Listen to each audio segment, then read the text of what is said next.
If you grew up watching R.L. Stines Goosebumps on TV, chances are you have at least one episode that has followed you into adulthood.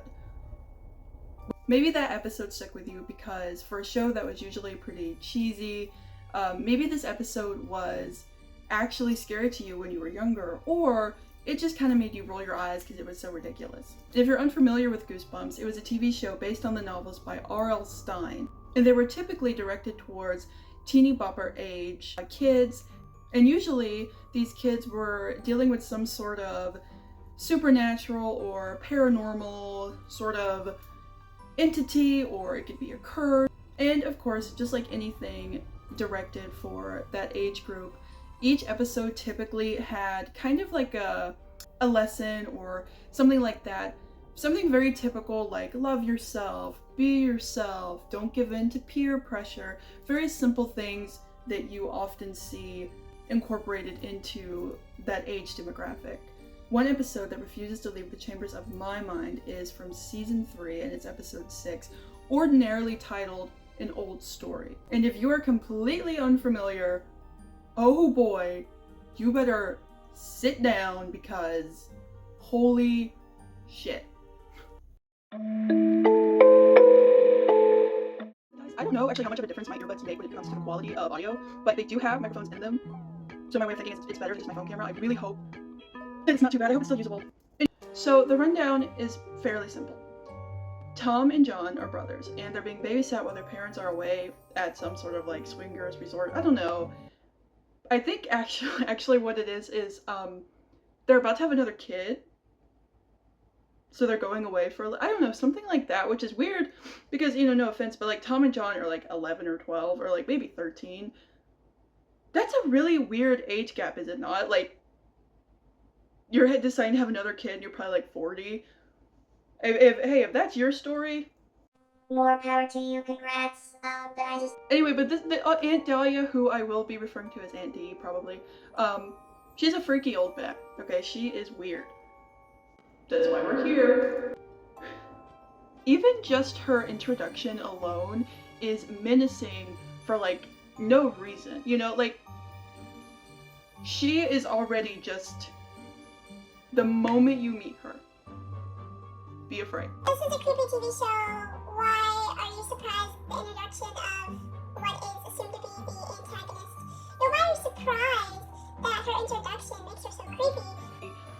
I think just watching it with the hindsight and with the retrospect of what this episode entails and what her character does, I think it just makes it feel so much weirder. Obviously it's intentional. I don't know, maybe this is even, who knows? This is a dumb point. I know I put this on. I'm sorry. Anyway, we open with the boys going down into their super creepy and totally terrifying basement. Because of course, right?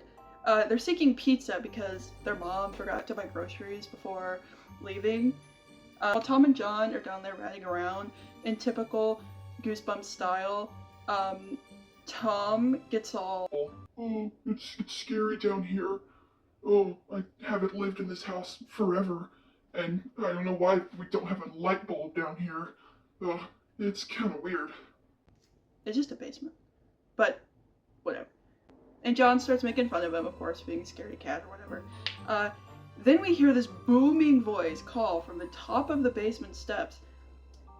And it's revealed, of course, to be Aunt Dahlia, who I guess came in without the boys noticing her, which is kind of weird because it is like an older house. Not an older house, but obviously at the time it was an older house, but if you've been in a house like that, you know, if it's made out of wood especially, everything creaks. Like if the place I'm in now was one of those houses, even just me sitting on the floor and talking with my arms and just like the shifting of my weight, you'd be able to hear like, but they didn't hear that, and they were in the basement, so they're here, she's walking here on essentially probably like a 2x4, and they didn't hear it.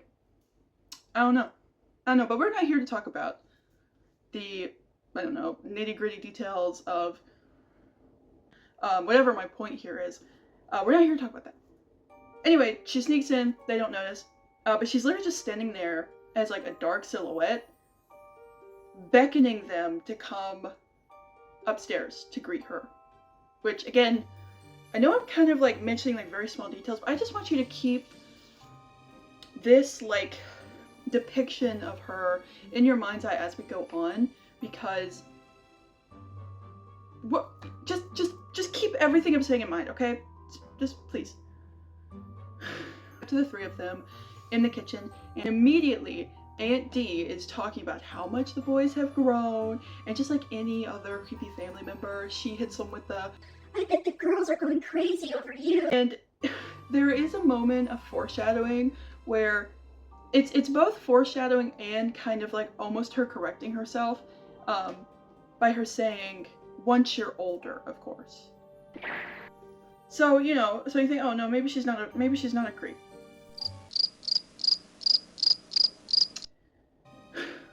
She tells them to go run off and play while she makes them something special to eat, and they go into the living room and play some sort of VR doohickey. It's just such a typical 90s like interpretation of what those crazy kids are going to be playing in a few years kind of thing. And I honestly kind of miss this, because to live in 2026 and to know the kind of technology we have and what it looks like, and how terrifying and lame at the same time a lot of the technology we have is, to see what people in the 80s, 90s, and early 2000s thought we would have is kind of funny, because it's literally VR, but the quality of it is like worse than like PS2. It is horrible. I don't even know what they're playing. It's just like a typical like army shooter type of game. I don't know. Anyway, over their amazing high quality game, Tom and John start discussing how it's obvious that Aunt D is very strange, and a quote from, I actually can't remember which one's Tom and which one's John. I know later on I do, but not right now, so I'm sorry. I can't remember exactly which one of them said this, but one of them says, and I quote, that Aunt D is the weird aunt Dad never wants to come over. Which again seems like such a nod in a certain direction if you've seen this episode before, but again, I don't want to get too far ahead. I just keep these tidbits, okay? Please. Back in the kitchen, she's creeping around until we see her pull a huge, like, gallon-sized Ziploc bag of what looks like purple tar out of her purse. She throws it up on the counter, pats it a few times like it's good old Colombian Bam Bam, and then we see her pop up behind the boys with a plate of prune cookies. And according to her, they are AKA her prized cookies.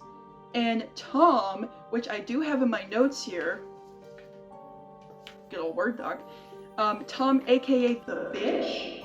So I think I know which one he is. He's just the one that's like too scared.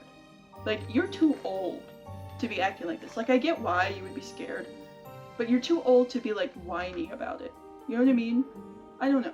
So Tom, aka the bitch, gives us a good old They're moving. because the jelly or whatever, the prune jelly on top was kind of like wiggling around. And you know, like, good lord, man, like, it's prune jelly on a shortbread cookie. You don't have to shit your pants yet. Like, you can calm down a little bit. Anyway. Aunt D ends up pressuring both of them into trying one, and they do end up eating the whole plate of prune cookies. And then later, she also makes like prune braised pork or some bullshit, and they eat that up too. So the next morning, Aunt D yells from outside their bedroom door that they need to wake up ASAP because she has big plans today. We immediately hear the boys complaining about their hips and their back from their beds, but once the boys are dressed downstairs, we get kind of the big reveal. Both Tom and John look as if they've aged at least 40 to 50 years overnight. Tom's hair is falling out, John is hard of hearing suddenly, and they're both just wrinkled and graying. Andy brushes them off and tells them that they probably both have just a touch of a bug and it's nothing serious. And they'll actually end up having a relaxing day at home, and the boys will get a chance to meet some of her friends. We cut to her friends arriving, and as soon as the first old bat gets through the door, says, "Where are those cute boys you were talking about?" And the boys come downstairs. And this is where it starts to become clear that this is a double date setup. John for Mimi, and then Tom for Lillian. Those are the two friends, the two older ladies. Lillian reaches out and strokes Tom's hair and slips up by saying, "You're graying out quite nicely." And then when Tom gives her a confused look, Mimi gives Lillian a scowl and she corrects herself. "Oh, whoops. I meant growing up nicely." It is clear at this point that Mimi and Lillian know that these boys are not actual 70-year-old men. They, less than 24 hours ago, were 12 and 13 max, and then overnight they are 70 years old. That is clear. They are not under the impression that they are regular old men at all. They know what Aunt Dee does. They know that this is what she does. That you know, this is the sequence of events. It's not, oh, we're staying up on a normal date with other old men. They know what's going on here. I want to make that clear. Mimi and Lillian know what's going on. Okay? So into the double date, Auntie pops up around the corner and announces that they're fresh out of milk and that one of them needs to go to the corner store and grab some more. When both of them volunteer, Auntie says, "Oh no, only one of you needs to go and the other one needs to stay here and entertain our guests." Tom ends up being the one selected to go, and Auntie says verbatim, Hurry back, Tom. You wouldn't want anything to happen to your brother while you're gone, would you?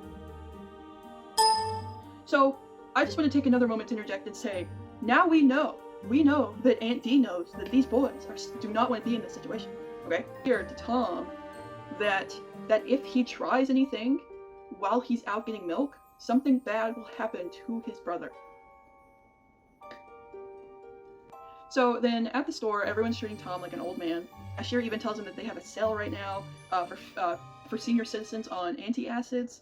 His voice starts to change too. You can, hear it. Typical, toady old man voice. Then he sees himself in one of those sunglasses displays, and he's definitely pushing 80 by now. So overnight he was 70, but now he's definitely pushing 80. Tom gets back home and he sees that John has also aged a bit more in the time that they've been apart. And not only that, but he's being cornered on the couch by the two ladies, by Mimi and Lillian. And this prompts the boys, to say that they need to step aside and go talk about boy stuff. Again, the use of them saying boy stuff, and just kind of the reaction of the women almost being giddy in a way, or being ooh, I don't know, if they would have said man stuff, I think that would have been different, but the fact that they said specifically, oh, we have to go talk about boy stuff. I understand that even me, as a full-grown adult with a full-grown adult boyfriend, if he had to step aside with his brother and they said, oh, I gotta talk about man stuff, I would probably giggle, because it's funny. It's what do you have to go talk about? I don't know, Harbor Freight? Just kidding. But no, it would just be kind of funny, right? It's one of those things where because I know what's going on here, and most people do by now, that just feels like a little crumb. Whether it was intentionally left there or not, it just kind of feels weird. Anyway, let them go, and they go upstairs and try to call their parents, but Auntie is listening on the other line, and she realizes their plan.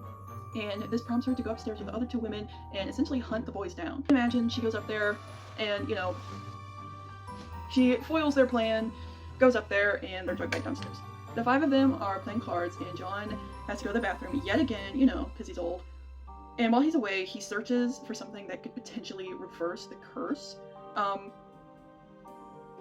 Which, now that I'm looking at my notes, I don't know how he realized it was a curse, and one that needs to be reversed by eating something. That's never made clear how he knows that. I don't know, that's just something I noticed. It's not that big of a deal. It's just, there was never a moment where it was the curse. And the curse comes from the prunes, and so I need to eat something else. I don't know. There was never a clear connect moment. It was just kind of oh, and this is what's happening. Again, this story was made for kids, and it was meant to be quick. These episodes are 11 minutes long or something like that, around 11 minutes long. So we don't have time. We don't have time for all this. Anyway, sorry. I just wanted to mention that. Is rummaging around in the bedroom, and then Auntie and Mimi come into the room, and just in the nick of time, of course, John is able to hide under the bed from them. And I just want you to just really listen to the next scene. Me describing the next scene. Auntie and Mimi start discussing the boys. Mimi says, and I quote, "Lillian wants to marry Tom." Mimi tells Auntie that she and Lillian plan to move to Miami, of course, with the boys, and live next to one another, so that the boys never have to be apart. Isn't that so nice? Isn't that really considerate and sweet? Auntie snaps back and says no one is moving to Miami or getting married until she gets her money. Mimi responds by saying, and I quote, straight from the old horse's mouth, "Oh well, don't worry about that.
We'll take great care of you boys, really.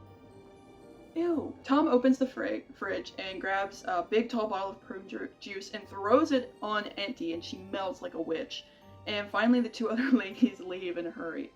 Now that you're all caught up, you probably know why this story has stayed in my mind this long. I mean, I probably watched this when I was... it came out before I was even born, but I probably watched it when I was like 9 or 10 or something. I don't know. I watched it with my boyfriend because I had realized that he had never really watched Goosebumps, and I had only remembered kind of the very basic of the story, like when I did the very short rundown in the beginning, that they're being babysat and they're like weird, like they're old for friends. But then sitting down and watching the episode again shook me like crazy, because I was just not expecting all of the almost sort of like hints that these women are being predatory. Like I know someone's gonna be like, oh, you're so thunk, you're too thunk over a Goosebumps episode. This is just weird. The intro, Goosebumps episodes usually centered around something entirely supernatural, or arguably the main threat or problem is supernatural or spiritual or something like that, you know?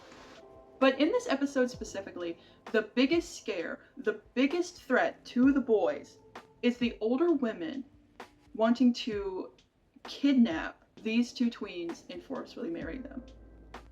If the problem in this story was supposed to just be that these two tween-age boys were aging rapidly and their body is changing, and it was supposed to be more of like a body horror type of thing where you're aging rapidly overnight, I think that would have been made clear. I think we would have seen that. But like I said, if you remember my summary just then, we only really get a few scenes where the main problem for the boys being that they're older. What I mean by that is mentions of their back hurting for that one scene.